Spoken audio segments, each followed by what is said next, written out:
Hello students, कैसे हैं आप सभी लोग। मैं हूं Pooja Singh and welcome back to my channel accounting master class.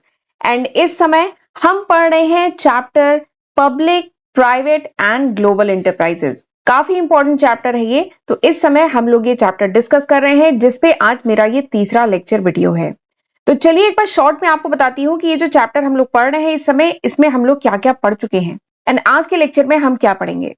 तो जो पिछले दो लेक्चर वीडियोस थे उसमें मैं आपको बहुत डिटेल में बता चुकी हूँ about public sector. Public sector क्या होता है, प्राइवेट सेक्टर क्या है, मिक्स्ड इकोनॉमी क्या है and what are the forms of the public sector enterprises. Public sector enterprises जो होते हैं उसके क्या क्या फॉर्म्स हो सकते हैं, तो हमने देखा था उसके 3 फॉर्म्स हो सकते हैं। कौन कौन से? डिपार्टमेंटल अंडरटेकिंग, ठीक है, दूसरा स्टैट्यूटरी कॉर्पोरेशन एंड तीसरा गवर्नमेंट कंपनी। तो ये 3 फॉर्म्स हो सकते हैं पब्लिक सेक्टर इंटरप्राइज के। फिर उसके बाद मैंने आपको बताया था forms of private sector enterprise. तो प्राइवेट सेक्टर एंटरप्राइज के कितने फॉर्म्स हो सकते हैं, तो इसके फॉर्म जो होते हैं 5 फॉर्म्स हो सकते हैं, जो हमने पिछले लेक्चर वीडियो में डिटेल में डिस्कस किया था। मैंने आपके साथ डिस्कस किया था ना, sole proprietorship, partnership firm, Hindu undivided family business, ठीक है, कंपनी, कॉर्पोरेट सोसाइटी, तो वो है प्राइवेट सेक्टर के फॉर्म्स। ठीक, तो ये सब हम डिस्कस कर चुके हैं। पिछले लेक्चर में मैंने आपको डिपार्टमेंटल अंडरटेकिंग के बारे में डिटेल में बताया था, इसका मीनिंग, फीचर, मेरिट्स, लिमिटेशन हमने डिस्कस किया था। आज के लेक्चर में हम इसके आगे पढ़ेंगे। ठीक है, आज मैं आपको बताऊंगी अबाउट द स्टैट्यूटरी कॉर्पोरेशन, इसका मीनिंग, फीचर, मेरिट, लिमिटेशन, ये सब हम डिटेल में डिस्कस करेंगे। ठीक है, और उसके बाद हमें ये सारे टॉपिक पढ़ने हैं। ठीक, तो चलिए फिर देर किस बात की है, जल्दी से आज का लेक्चर हम स्टार्ट करते हैं।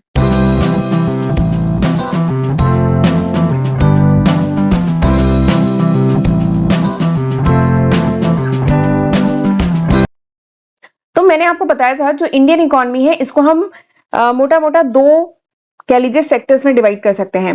एक है आपका पब्लिक सेक्टर और एक क्या है, प्राइवेट सेक्टर। तो प्राइवेट सेक्टर के क्या क्या फॉर्म्स हो सकते हैं, जो मैंने पिछले लेक्चर वीडियो में डिस्कस किया था, sole proprietorship, partnership, joint Hindu family business, corporative society, company and MNC. ठीक है, ग्लोबल एंटरप्राइजेस या जिसको एमएनसी, मल्टीनेशनल कॉर्पोरेशन कहते हैं। और अगर पब्लिक सेक्टर की बात करें तो पब्लिक सेक्टर के क्या क्या फॉर्म्स हो सकते हैं, डिपार्टमेंटल अंडरटेकिंग, जो मैंने पिछले लेक्चर वीडियो में डिटेल में डिस्कस किया था, जिसका बहुत बढ़िया एग्जांपल है आपका रेलवेज, जिसका बहुत बढ़िया एग्जांपल है रेलवेज। ठीक है, दूसरा आता है स्टैट्यूटरी कॉर्पोरेशन, तीसरा आता है गवर्नमेंट कंपनी। तो अभी हम स्टैट्यूटरी कॉर्पोरेशन के बारे में पहले बात करेंगे। ठीक है, डिपार्टमेंट अंडरटेकिंग हम पढ़ चुके हैं, आज हम पहले स्टैट्यूटरी कॉर्पोरेशन के बारे में बात करेंगे। तो ये क्या होता है, ठीक, तो देखिए नाम क्या है, स्टैट्यूटरी कॉर्पोरेशन। ठीक, स्टैच्यूरी मतलब क्या होता है, ये जो वर्ड है स्टैच्यूरी, इसका हिंदी में मतलब क्या होता है, तो स्टैच्यूरी मतलब होता है कानूनी, लीगल। ठीक है, तो नाम से ही समझ में आ रहा है स्टैच्यूरी कॉर्पोरेशन क्या है, ये वो पब्लिक इंटरप्राइज है which came into existence through an special act, जो एक लीगल स्पेशल एक्ट के तहत जो ऑर्गेनाइजेशन एस्टैब्लिश की जाती है उसको कहा जाता है स्टैच्यूरी ऑर्गेनाइजेशन। ये बात समझ में आई, उसको कहा जाता है स्टैच्यूरी कॉर्पोरेशन। स्टैच्यूरी मतलब लीगल, स्टैच्यूरी मतलब क्या होता है, कानूनी या कह लीजिए लीगल। ठीक है, यानी वो ऑर्गेनाइजेशन जो एक स्पेशल एक्ट, पार्लियामेंट के एक स्पेशल एक्ट के तहत जिन ऑर्गेनाइजेशन को स्टैब्लिश किया जाता है, सेटअप किया जाता है, जो एग्जिस्टेंस में आती है, उसको कहा जाता है स्टैच्यूरी कॉर्पोरेशन। ठीक है, एंड ये जो एक्ट होता है, ये जो स्पेशल एक्ट होता है, इसमें क्लियरली डिफाइंड होता है ये जो कॉर्पोरेशन होगी इसका पावर क्या होगा, इसका फंक्शन क्या होगा, इसमें कौन कौन से रूल रेगुलेशन फॉलो किए जाएंगे। ठीक है, और एम्प्लॉय का क्या स्टेटस होगा, ठीक है, क्या रिलेशनशिप होगा इस ऑर्गेनाइजेशन का विद गवर्नमेंट डिपार्टमेंट, ये सारी चीजें प्रॉपरली इस एक्ट में डिफाइंड होती है। ठीक है, तो दिस इज स्टैच्यूटरी कॉर्पोरेशन, वो कॉर्पोरेशन जो एक स्पेशल एक्ट ऑफ पार्लियामेंट के थ्रू जो स्टैब्लिश की जाए, that is statutory corporation. And statutory corporation क्या है, ये एक कॉर्पोरेट बॉडी है। ठीक है, स्टैच्यूटरी कॉर्पोरेशन क्या है, ये एक कॉर्पोरेट बॉडी है, लाइक अदर कंपनी की तरह ये भी एक कॉर्पोरेट बॉडी है, but it is created through legislature. ठीक है, एक लीगल प्रोसेस, एक लीगल एक्ट के थ्रू इनको स्टैब्लिश किया जाता है, जिनका डिफाइंड पावर होता है, जिनके पास क्या क्या शक्ति है, क्या कर सकते हैं, इनका फंक्शन क्या है, इनका काम क्या है, रूल रेगुलेशन क्या फॉलो करने, ये सब प्रॉपरली उस एक्ट में डिफाइंड होता है। ठीक, and this is financially independent. ये जो स्टैच्यूटरी कॉर्पोरेशन है इसकी एक और खास बात है, this is financially independent and इनका क्लियर कंट्रोल होता है ओवर द स्पेसिफाइड एरिया। यानी ये जो स्टैच्यूटरी कॉर्पोरेशन है ये किस एरिया, किस डोमेन में काम करेंगी, ये किस डोमेन से रिलेटेड है, ठीक है, वहां पे इनका क्लियर कंट्रोल होता है, सारी चीजें क्लियरली डिफाइंड होती है एंड ये फाइनेंशियली इंडिपेंडेंट होती हैं। ठीक। और इसका अभी मैं एक बहुत बढ़िया एग्जाम्पल बताऊंगी, तब आपको और अच्छे से चीजें क्लियर हो जाएंगी। ठीक। एक और इसकी डिफिनेशन क्या है कि स्टैच्यूटरी कॉर्पोरेशन क्या है, ये एक कॉर्पोरेट पर्सन है। ठीक है, it is a corporate person. जैसे हमने पढ़ा था ना, कंपनी का क्या है, company is an artificial person, company एक आर्टिफिशियल पर्सन है ना, वैसे ही स्टैच्यूटरी कॉर्पोरेशन भी क्या है, इट्स अ कॉर्पोरेट पर्सन। ये कॉर्पोरेट पर्सन है जो काम करती है on its own name. It has the capacity of acting in its own name. ये अपने नाम पे काम करती है। ये जो स्टैच्यूटरी कॉर्पोरेशन है, ये अपने नाम पे काम करती है, एंड इसके पास काफी ऑपरेटिंग फ्लेक्सिबिलिटी होती है, लाइक प्राइवेट एंटरप्राइजेस। जैसे जो प्राइवेट एंटरप्राइजेस होती हैं, ठीक है, जो कंपनीज वगैरह होती हैं, उनके पास जैसे ऑपरेटिंग फ्लेक्सिबिलिटी होती है, यानी वो अपने हिसाब से अपने ऑपरेशन को परफॉर्म कर सकती हैं। ठीक है, वैसे ही स्टैच्यूटरी कॉर्पोरेशन के पास भी काफी हद तक ऑपरेशनल फ्लेक्सिबिलिटी होती है। तो दिस इज स्टैच्यूटरी कॉर्पोरेशन। ठीक है, फ्लेक्सिबिलिटी होती है, लेकिन उनको काम करना होता है विद इन द एक्ट, जो स्पेशल एक्ट के तहत जो भी उनको पावर, जो भी उनको फंक्शन, रूल, रेगुलेशन जो डिफाइंड है, इसी के तहत, इसी में रहते हुए ये फ्लेक्सिबिलिटी के साथ काम कर सकती हैं। ठीक। ये देखिए यहाँ पे, यहाँ यही चीज मैंने लिखी है कि इट इज इनके जो पावर हैं, जो इनका ऑब्जेक्टिव है, जो इनकी लिमिटेशंस हैं, are also decided by the act of the legislature. यानी जो एक्ट है उसमें प्रॉपरली डिफाइंड है, इनके पावर, ऑब्जेक्टिव, लिमिटेशन सब डिफाइंड है। और अब मैं आपको बताने जा रही हूँ एग्जाम्पल, जिससे आपको बहुत अच्छे समझ में आ जाएगा। इसका बहुत बढ़िया एग्जाम्पल है क्या, SBI, state bank of India. State bank of India इसका बहुत बढ़िया एग्जाम्पल है। एलआईसी, लाइफ इंश्योरेंस कॉर्पोरेशन, इसका बहुत बढ़िया एग्जाम्पल है। And air India. ठीक है, तो दिस इज स्टैच्यूटरी कॉर्पोरेशन। ये जो एसबीआई है, ये एक स्पेशल एक्ट के तहत स्टैब्लिश की गई है। ठीक है, एलआईसी एक स्पेशल एक्ट, पार्लियामेंट की एक स्पेशल एक्ट के तहत स्टैब्लिश की गई है। एयर इंडिया भी स्पेशल एक्ट के तहत हुई है। तो दिस इज स्टैच्यूटरी कॉर्पोरेशन। ठीक, आई होप आपको समझ में आ गया होगा। अब हम बात करते हैं फीचर्स की। ये जो स्टैच्यूटरी कॉर्पोरेशन है, इसके हम कुछ फीचर डिस्कस करेंगे। तो सबसे पहला फीचर जो स्टैच्यूटरी कॉर्पोरेशन का है, वो क्या है कि it is set up under the act of parliament. ये जो जो मैंने अभी आपको डिफिनेशन बताई, ये फीचर वहीं से निकला हुआ है कि स्टैच्यूटरी कॉर्पोरेशन को सेटअप किया जाता है under the act of parliament, यानी पार्लियामेंट के एक एक्ट के तहत it came into existence, it's statutory corporation existence में आई। एंड ये जो स्टैच्यूटरी कॉर्पोरेशन है, this is govern by the provision of the act. जो एक्ट में डिफरेंट प्रोविजन है, ये इस स्टैच्यूटरी कॉर्पोरेशन को गवर्न करते हैं। इस एक्ट में क्लियरली डिफाइन किया गया है ऑब्जेक्टिव क्या होगा, पावर क्या होगा, प्रिविलेजेस क्या होंगे स्टैच्यूटरी कॉर्पोरेशन के। ठीक है, तो these are the features of the, this is the first feature of statutory corporation. ठीक है, दूसरा फीचर बात करते हैं। तो दूसरा फीचर स्टैच्यूटरी कॉर्पोरेशन का ये है कि this is wholly owned by the government. Government इसे ओन करती है। ये जो स्टैच्यूटरी कॉर्पोरेशन है, इसे कौन ओन करता है, ये प्राइवेट सेक्टर के हाथ में नहीं है, ये गवर्नमेंट इसे ओन करती है। And government has the financial responsibility. Financial responsibility government की है कि इस, ये जो स्टैच्यूटरी कॉर्पोरेशन है, जैसे एसबीआई हुआ, एलआईसी हुआ, एंड आपका एयर इंडिया हुआ, इनके फाइनेंशियल जो रिस्पॉन्सिबिलिटी है, ये गवर्नमेंट के हाथ में होती है। और एक चीज, they has the power to appropriate this profit. जो गवर्नमेंट जो है, उसकी फाइनेंशियल रिस्पॉन्सिबिलिटी होती है, एंड गवर्नमेंट के पास ये कह लीजिए पावर भी होता है कि उसका जो भी प्रॉफिट है, उसको वो अप्रोप्रिएट कर सके। अप्रोप्रिएट कर सके मतलब उस प्रॉफिट को कहाँ यूज करना है, इसके बारे में सोच सके। And at the same time अगर लॉस होता है, स्टैच्यूटरी कॉर्पोरेशन को अगर लॉस होता है, लॉस होता ही है, ठीक है, तो उसके लिए भी गवर्नमेंट, मतलब उसके लिए अकाउंटेबल है, मतलब गवर्नमेंट रिस्पॉन्सिबल है। ठीक है, तो this is the second feature. तीसरा फीचर स्टैच्यूटरी कॉर्पोरेशन का वही है जो कंपनी, क्योंकि स्टैच्यूटरी जो कंपनी में आपने पढ़ा था ना कि company is an artificial person, एक बॉडी कॉर्पोरेट है, तो वही सेम फीचर है कि स्टैच्यूटरी कॉर्पोरेशन क्या है, it's a body corporate. It's a body corporate, इसका क्या मतलब है कि इट कैन स्यू, यानी स्टैच्यूटरी कॉर्पोरेशन दूसरे किसी इंडिविजुअल को या थर्ड पार्टी को, किसी दूसरी कंपनी को स्यू भी कर सकती है, यानी केस कर सकती है, एंड बी स्यूड, यानी स्टैच्यूटरी कॉर्पोरेशन पे भी केस किया जा सकता है।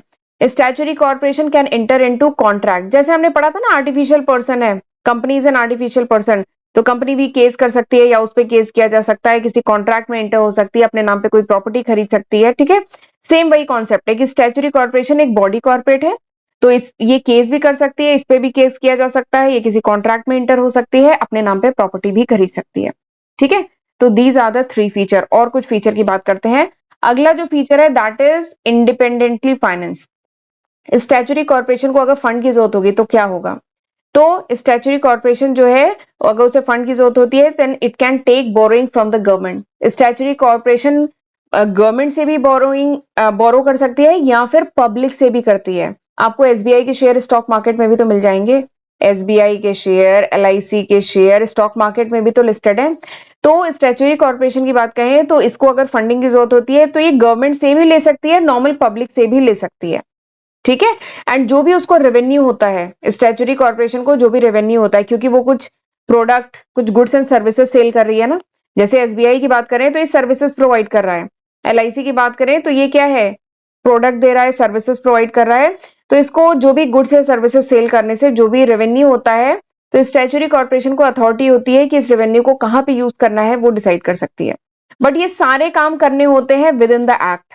जो एक्ट, जो स्पेशल एक्ट के तहत इन्हें स्टैब्लिश किया जाता है, उस एक्ट में जो डिफाइंड है, उस एक्ट के तहत इनको ये फ्रीडम मिलती है कि अपने रेवेन्यू को कहां यूज करना है, कैसे यूज करना है, कर सकते हैं, ठीक है।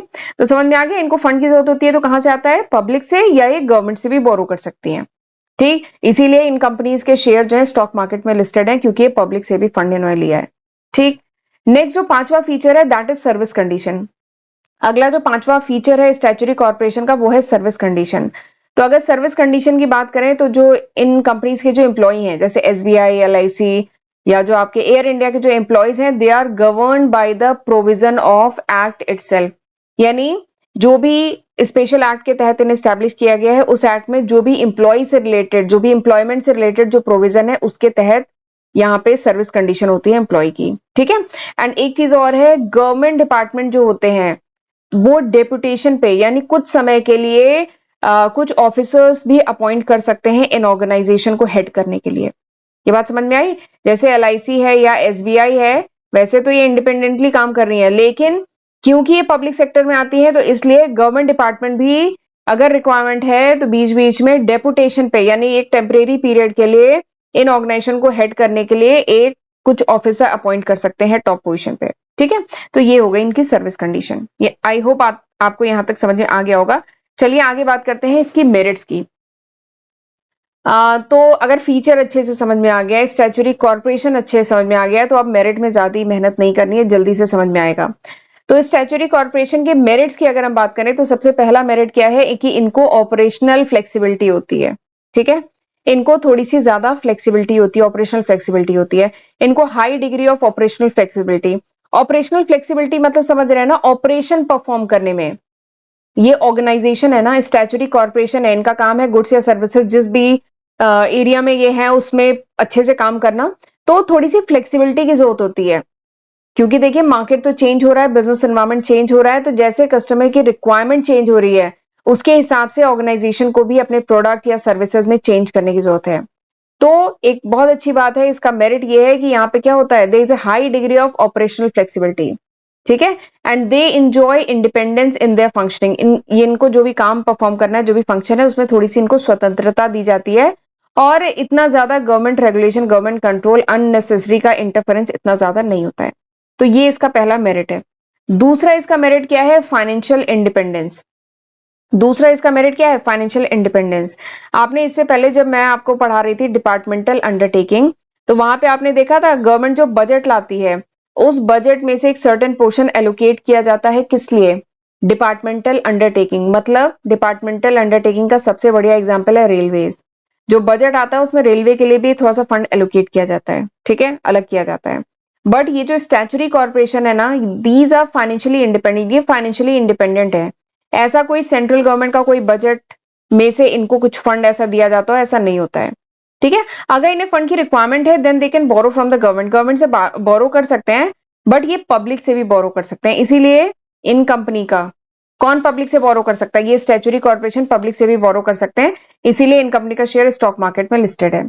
तो बेसिकली फाइनेंशियल मैटर में ना, दीज आर ये जो स्टैट्यूटरी कॉर्पोरेशन है ये फाइनेंशियली इंडिपेंडेंट है, ठीक है। जो गवर्नमेंट है जनरली नहीं इंटरफेयर करती है इनके फाइनेंशियल मैटर में, ठीक, चाहे कितनी इनकम हो रही है, क्या रिसेप्ट है, इसमें नहीं इंटरफेयर करती है। अगला जो मेरिट है स्टैट्यूटरी कॉर्पोरेशन का, that is autonomous organisation. Statutory corporation क्या है, ऑटोनॉमस ऑर्गेनाइजेशन है। मतलब कि ये अपनी खुद की पॉलिसी, खुद का प्रोसीजर ये सब बना सकती है, लेकिन कंडीशन अप्लाई, लेकिन विद इन द एक्ट। जिस स्पेशल एक्ट के तहत इन्हें स्टैब्लिश किया गया है, उस एक्ट के अंतर्गत, उस एक्ट में रह करके ये अपनी पॉलिसी जो भी प्रोसीजर है, ठीक है, within the power assign to them, जितना पावर इन्हें असाइन किया गया है उस पावर के अंदर ही ये अपनी पॉलिसी प्रोसीजर वगैरह डिफाइन कर सकती हैं, ठीक है।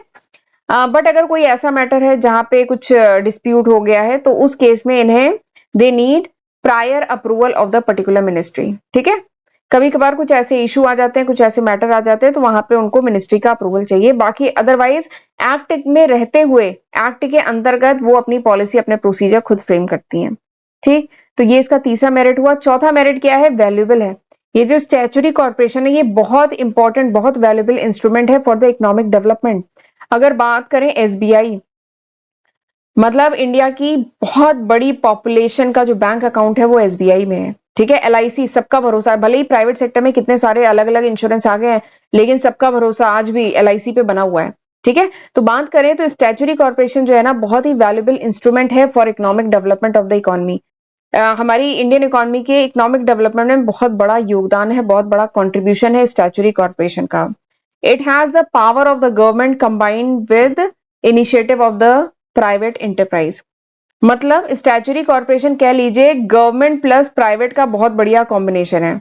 मतलब स्टैट्यूटरी कॉर्पोरेशन के पास गवर्नमेंट जितना पावर है, गवर्नमेंट जैसा पावर है, एंड प्राइवेट सेक्टर जैसे हर समय रिस्क लेने के लिए रेडी होता है ना, कुछ इनिशिएटिव लेने के लिए रेडी होता है, वैसा ये प्राइवेट सेक्टर की तरह हमेशा रेडी रहते हैं। तो इट्स अ बहुत बहुत बढ़िया कॉम्बिनेशन है statutory corporation, government plus private का बहुत बढ़िया कॉम्बिनेशन है। प्राइवेट सेक्टर की तरह ये रिस्क लेने के लिए तैयार है, प्राइवेट सेक्टर की तरह ये इनिशिएटिव लेने के लिए, नए एरियाज में जाने के लिए तैयार है, और गवर्नमेंट सेक्टर की तरह इन्हें पावर है, ठीक है। तो it's a very good combination. तो ये फोर्थ इसका फीचर मेरिट हुआ। चलिए आगे बढ़ते हैं। अच्छा, आगे बढ़ने से पहले ना मैं अपने first channel accounting master class and second channel Pooja Singh के बारे में थोड़ा सा बताना चाहती हूँ। ये वो लिस्ट ऑफ सब्जेक्ट है जो मैं आज की तारीख यानी अक्टूबर 2023 तक अपने first channel accounting master class and second channel पे अपलोड कर चुकी हूँ। बट एक खास बात है कि अगर ये वीडियो आप कुछ महीने बाद, कुछ साल बाद देख रहे हैं, तो होपफुली मैं इसमें काफी न्यू सब्जेक्ट ऐड कर चुकी होंगी। ये अभी तक है, ठीक है, अक्टूबर 2023 तक। तो जरूर इसका फायदा उठाइएगा, इसकी हेल्प से पढ़िएगा। और प्लीज अगर चैनल को नहीं सब्सक्राइब किया है तो मेरे फर्स्ट और चैनल सेकंड चैनल को जरूर सब्सक्राइब कर लीजिएगा। एंड लेक्चर यूजफुल लगे तो लाइक जरूर करिएगा, एंड कमेंट करके भी मुझे बताइएगा कि हाउ वाज दिस लेक्चर, ये लेक्चर कैसा था, ठीक है, आपको समझ में आया कि नहीं आया। एंड इंस्टाग्राम पे भी मुझे जरूर फॉलो कर लीजिए अगर अभी तक नहीं किया है तो, ठीक है। एंड अगर मेरे चैनल पे अपलोडेड वीडियोस के नोट चाहिए, then you can download my application from Google Play Store. आप गूगल प्ले स्टोर से मेरी एप्लीकेशन डाउनलोड कर सकते हैं, ओके। तो चलिए आगे बढ़ते हैं। अब मैं बात करती हूँ स्टैट्यूटरी कॉर्पोरेशन की लिमिटेशन, कुछ कमियां भी तो हैं, ठीक है। सबसे पहली कमी पता है क्या है? देखिए, ये बात तो मतलब पेपर्स पे भी है, एक्ट में भी है कि स्टैट्यूटरी कॉर्पोरेशन को थोड़ी सी ऑपरेशनल फ्लेक्सिबिलिटी है, लेकिन अगर एक्चुअल प्रैक्टिस की बात करें ना, तो it does not enjoy as much operational flexibility as stated above. यानी जितना बताया जाता है ना पेपर पे कि इनको बहुत ही ज्यादा फ्लेक्सिबिलिटी है, ये अपने डिसीजन खुद ले सकते हैं, एक्ट के अंदर रहते हुए ये अपनी पॉलिसी वगैरह फ्रेम कर सकते हैं, तो इतनी एक्चुअल प्रैक्टिस में ऐसा नहीं है। एक्चुअल प्रैक्टिस में इनको इतनी ज्यादा ऑपरेशनल फ्लेक्सिबिलिटी नहीं है, ठीक है। इन्हें बहुत ज्यादा रूल रेगुलेशन फॉलो करने होते हैं, तो ये इसकी पहली लिमिटेशन है। दूसरी लिमिटेशन क्या है कि गवर्नमेंट एंड पॉलिटिकल इंटरफेरेंस रहता ही है। इनके जितने मेजर डिसीजन होंगे, जितने बड़े बड़े डिसीजन होंगे, उसमें political interference and government interference रहता ही है, ठीक है, उसको नकारा नहीं जा सकता है। एंड तीसरा जो लिमिटेशन है कि जहां पे भी पब्लिक से डीलिंग की बात आए, वहां पे करप्शन भी एग्जिस्ट करता है। तो इसमें यहाँ पे स्टैट्यूटरी कॉर्पोरेशन में थोड़ा सा करप्शन के भी चांसेस रहते हैं, तो ये इसकी तीसरी लिमिटेशन है। चौथी लिमिटेशन ने क्या है कि जहां पे भी गवर्नमेंट इंटरफेरेंस आया, पॉलिटिकल इंटरफेरेंस आया, जहां पे प्रायर अप्रूवल लेने की जरूरत पड़ी, तो वहां पे क्या होगा, जो भी एक्शन है वो क्या होंगे, डीले। वो एक्शन क्या होंगे, डीले। अगर ऑर्गेनाइजेशन को ही कुछ नया इंप्लीमेंट करना है, कोई नया प्रोडक्ट लॉन्च करना है या कुछ भी करना है, अगर ऑर्गेनाइजेशन के अंदर तक की बात है तो ये काम जल्दी हो जाएगा, सोचा, उसे एग्जीक्यूट किया, एक्शन में लाया, हो जाएगा। लेकिन अगर उसमें अप्रूवल की जरूरत है, ठीक है, अगर उसमें गवर्नमेंट इंटरफेरेंस हो रहा है, ठीक है, तो क्या होगा, इट विल टेक टाइम। इससे इनकी फ्रीडम भी खत्म होगी। ये जो स्टैट्यूटरी कॉर्पोरेशन होगा, इनसे इनकी फ्रीडम भी खत्म होती है, प्लस इन्हें गवर्नमेंट अप्रूवल अगर लेना पड़ जाता है, और जो लेना पड़ता ही है, इससे क्या होता है, इनका जो एक्शन है वो डिले हो जाता है। तो ये इसकी चौथी लिमिटेशन है, ठीक है, तो ये था पूरा स्टैट्यूटरी कॉर्पोरेशन के बारे में। आई होप आपको अच्छे से समझ में आ गया होगा। अब अगले लेक्चर में मैं third form of public sector का जो तीसरा फॉर्म है दैट इज गवर्नमेंट कंपनी, उसके बारे में अब मैं अगले लेक्चर वीडियो में बात करूंगी। ठीक है, तो अभी मैंने यहां तक पढ़ाया है, इतना पढ़ के रखिएगा और प्लीज वीडियो को लाइक कर दीजिएगा। इससे हमें मोटिवेशन मिलता है और कुछ नहीं, इससे बस हमें मोटिवेशन मिलता है और इसी तरीके से हम फिर लेक्चर लाते रहते हैं। ठीक, तो चलिए मिलते हैं अगले लेक्चर वीडियो में, तब तक अपना ध्यान रखिएगा। God bless you.